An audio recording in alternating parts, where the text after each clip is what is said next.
Good morning, guys. Another video for today. So I got to thinking, and I've had a lot of questions from people that some of which I've answered based on just my history and all the miles that I've driven with cars. I've mentioned also that in past videos that I drive a lot of miles. I drive about 40 to 44,000 miles per year for business use and another 10,000 or so per year personal. So I'm in excess of 50,000 miles per year of driving. I've always driven a lot of miles, however. Even when I was in my teens, I delivered pizzas, and plus I've always loved driving, and therefore I've always put a lot of miles on a car.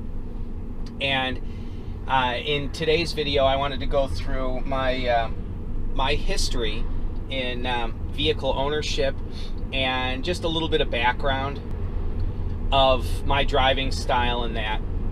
Now, and some of this will answer some people's questions about me and some of my background, but I don't know. To be honest with you, I have no idea why anyone would want to watch this video, but I think you guys might get a kick out of it.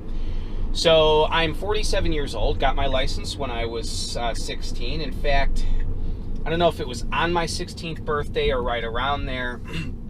I went to the DMV and got my license. It was right there at 16. Again, I don't remember if it was exactly on my birthday itself, but I remember that the car that I learned how to drive on was a 1981, I believe, Cadillac Coupe de Ville, and that was my mom's car. And let's see here, when I was 16, that would have been 1987. So 6-year-old car, and learned how to drive on that enormous barge. But that was never my car. My first car I never actually drove on the road, and that was a 1974 Ford van. It was a panel van, not a passenger van. It was 3 on the tree. Those of you that are my age or older will remember those. And that was a vehicle that I owned it before I had my license. My father gave it to me for, I believe it was my 15th birthday, and they asked what I wanted, and I don't know, I think money was tight that year or something, and I said I don't know. And I loved that van, and I thought, that'd be cool to have when I get my license in a year. So I said, you can give me the van. He wasn't using it. He said, sure. So he gave it to me. I ended up selling it to a friend, actually someone that I'm still very close friends with. I see him weekly, a couple times a week actually, and we talk about the memories of that van fondly. It comes up periodically, and he didn't have it long before the head gasket went. It was an inline 6-cylinder, 3 on the tree, and eventually blew a head gasket, and that was that. But so now I'm going to give you a series of vehicles. I don't know if all of these cars, I don't know if I'm going to get the order correct, but they'll be roughly in this order of ownership. So I had a few Chevy Chevette little hatchback cars, the slowest cars on earth. Now I had, I think, 3 of them.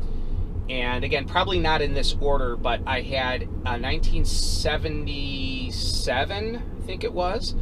It was light blue in color, and it was stick shift, 4-speed.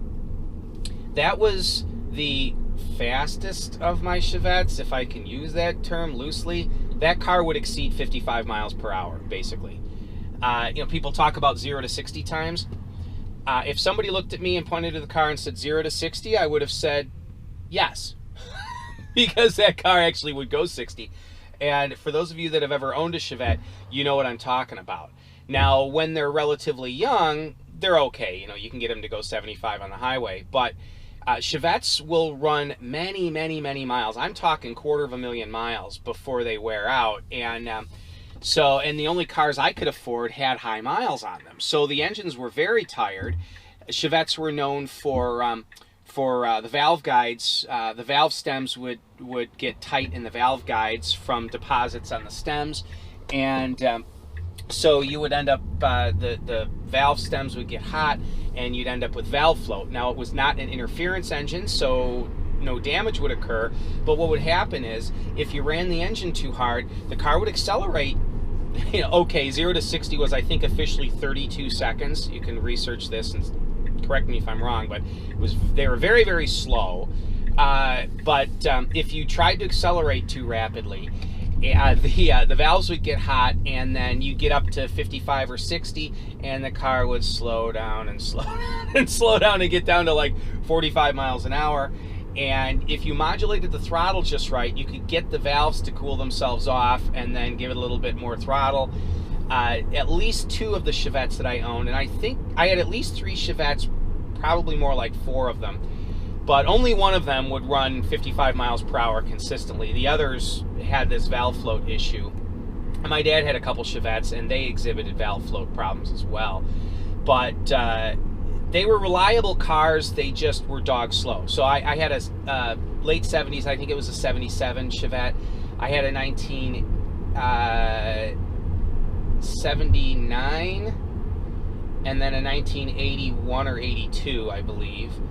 And I think I had a 4th one in there as well. My dad would get Chevettes, and I occasionally would end up with them from him as well. So, and we had neighbors down the road that had Chevettes. One of the Chevettes, I had 2 blue ones, a dark blue one, a light blue one, and then I had a red Chevette. The red Chevette was, I believe, a 4-door, and it was an automatic. That car was a dog.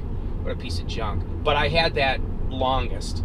And I actually had to shift that thing manually, because if I left it in automatic mode, it would shift too early, and there was no acceleration at all. I mean, literally, if I had 4 people in the car, it basically wouldn't go up any incline at all. It was so bad. Let's see here.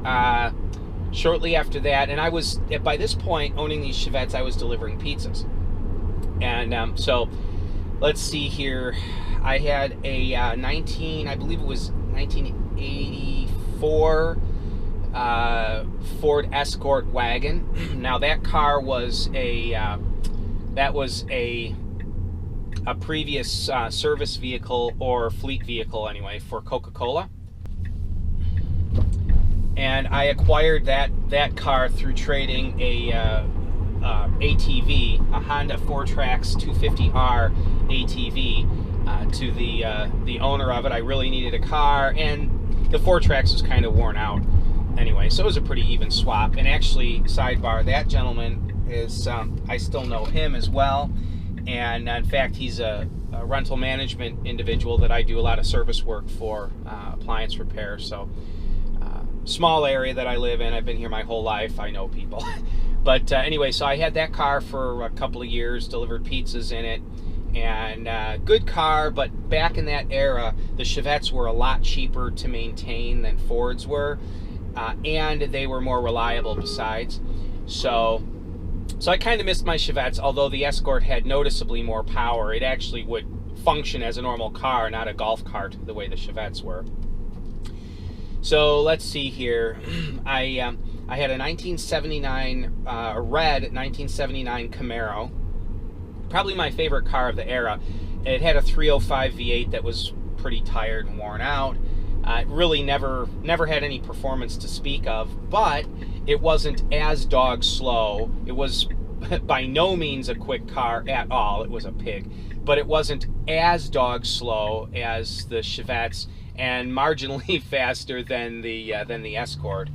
So let's see here. I had that car for a couple of years, changed the engine, but the new engine didn't really have much, if any, more performance than the original 305. Traded that to my wife's now deceased brother for a motorcycle. Did a lot of swapping back then. Let's see. After that car, by this point, my wife and I were married. Got married at 21, still married, happily married. We're in our 27th year of marriage. And so let's see here. I had a 1970 Dodge pickup truck. I had that for a couple of years, did appliance service in that truck. People would laugh at me. I had my first cell phone in that truck. It was a bag phone that you powered by plugging into the power port. Back then it was the cigarette lighter adapter. It was this big honking bag phone with a normal handset and a squiggly cord going down to the base. And I remember driving around on the phone in that thing, taking service calls, and I'd get to stoplights and people would point at me and laugh, seeing a guy in an antique junk pickup truck on a cell phone. It was hilarious. But I had that for a few years, sold that to a friend. That individual I'm still friends with. Bought that truck in Arizona. My wife and I lived for just a few months, 3 or 4 months down in Phoenix,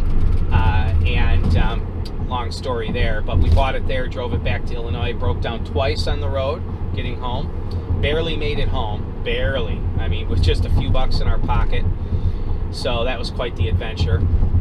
Let's see, the next car was a Volkswagen Golf.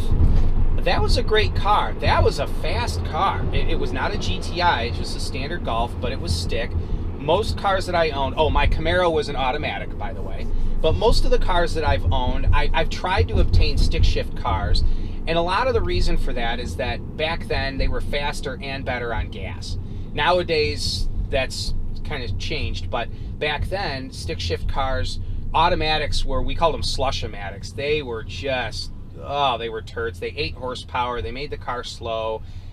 They ruined your gas mileage. They were terrible. So stick shift cars were faster. They were more fun. They were more reliable, other than as long as you didn't burn out the clutch.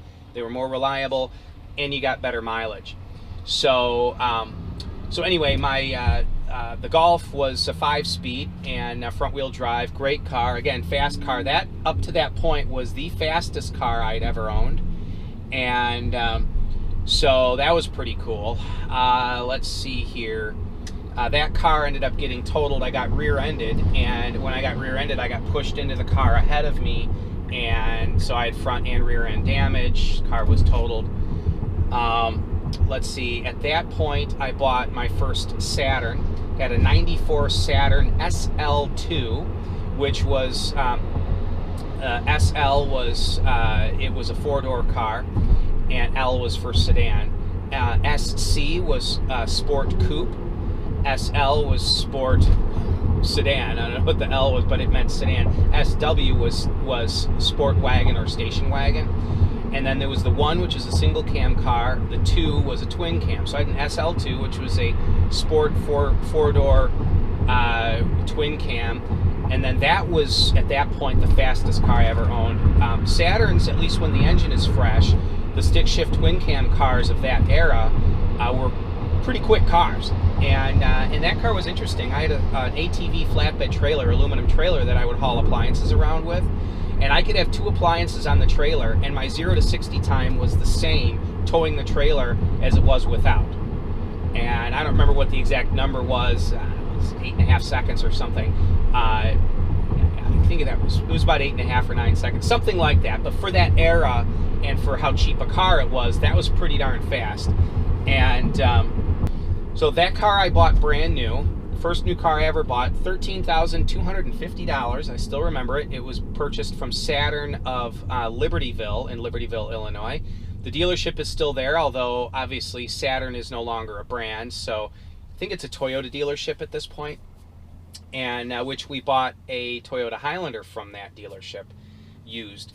But anyway, so had that Saturn. That car eventually, I got hit, and actually that was one of the cars that car took 4.5 months to be repaired. That being said, though, I have to say a lot of that was that the frame was bent. I got T-boned, so that was why that car took so long to repair. But actually the frame straightening was only like 2 weeks of the repair. The bulk of the repair time was getting parts for it, and just from Saturn, because the list of parts that were needed was very, very long.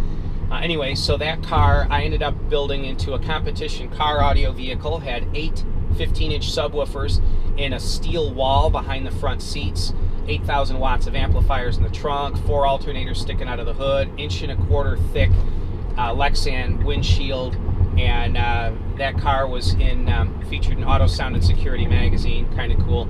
Sold that car and used and bought my first machining equipment. And so another story there. Let's see here. Then I had a Saturn wagon, gold in color, that car, now that was quicker than the four-door, and it was interesting because for whatever reason the wagons, though the horsepower rating was the same, they were faster and handled better than the four-door cars. And that car I bought used, that was I think a 96 or 97. It had the newer style dashboard. Had that car for a long time, gave it to a friend eventually. Oh, let's see here. Also had two other Saturns in that mix. One was a burgundy colored wagon, gave that to the same friend. I forget what the other Saturn was at the time. Oh, let's see here. Had a Chevy Astro van, don't remember what year. Drove that for a couple years doing service work. Had a four-cylinder Dodge Caravan and short box, roll-up windows, base model. Bought that used from a neighbor. Used that for service work for a time. Gave it to my sister as a vehicle for college. And let's see, we had a Toyota Highlander, one of the earlier rounded body Highlanders. Bought that used. That was a really great car.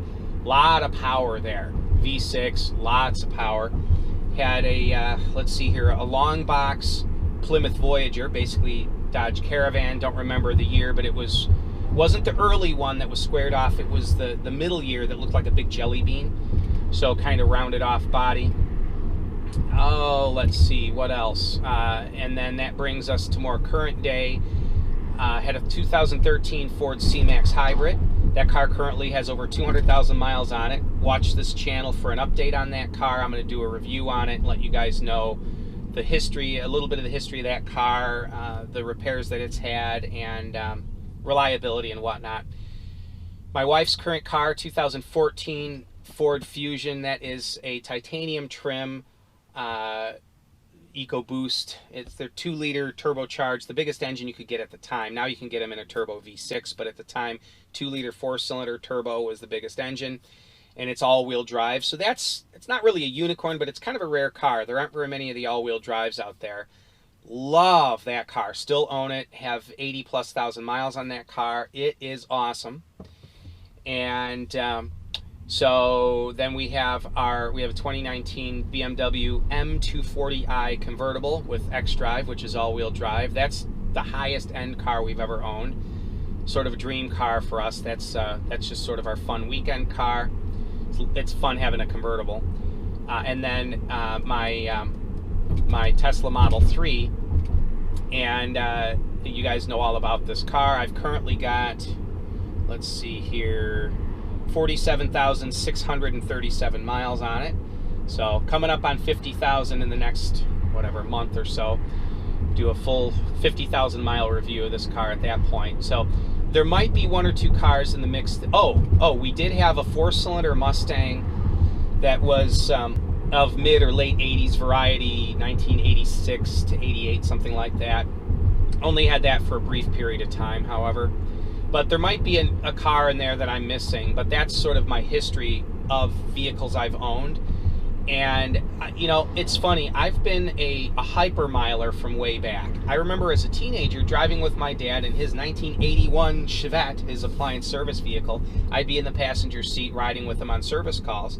I was homeschooled. Occasionally he'd say, "Hey, Matt, you want to ride with me on calls?"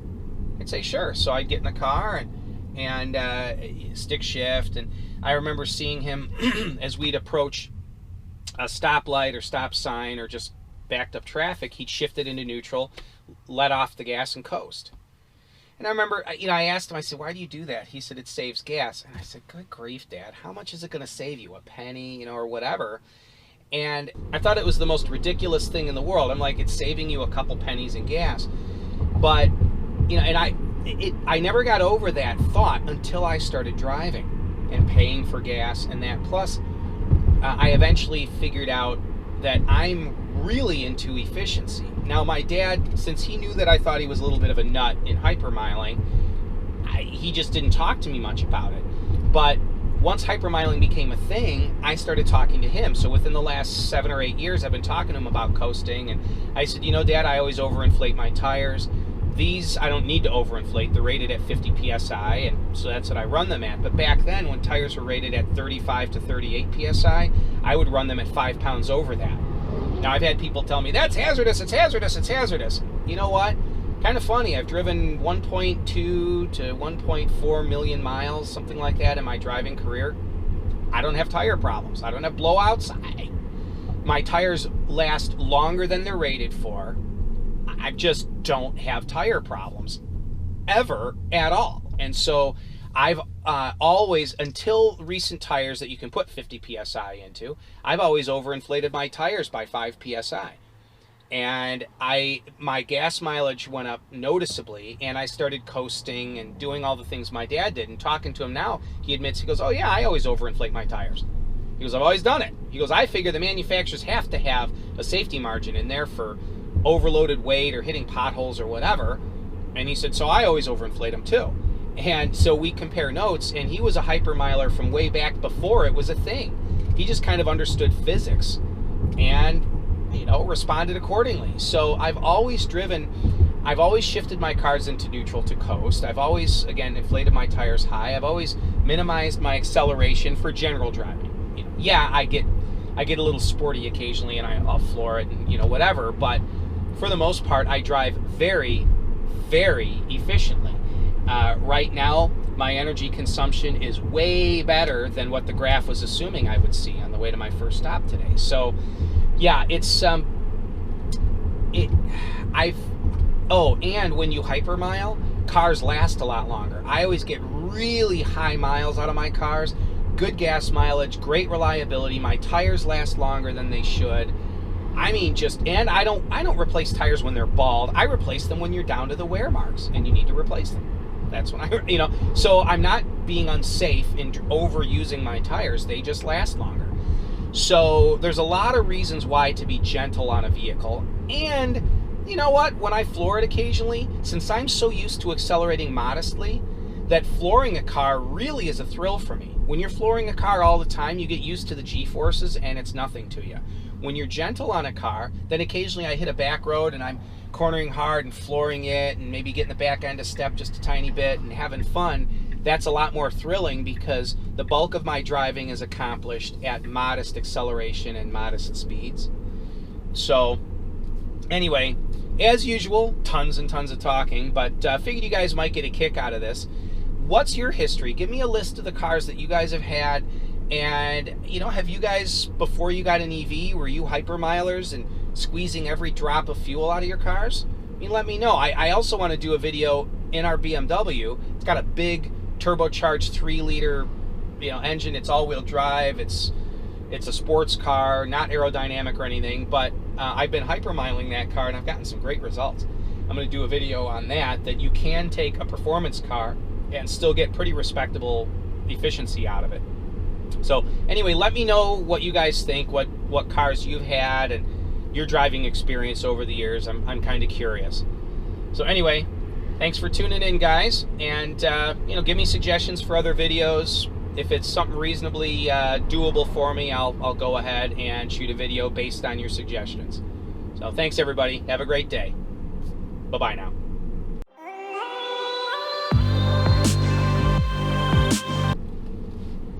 Wow, can't believe people actually stick all the way through these videos.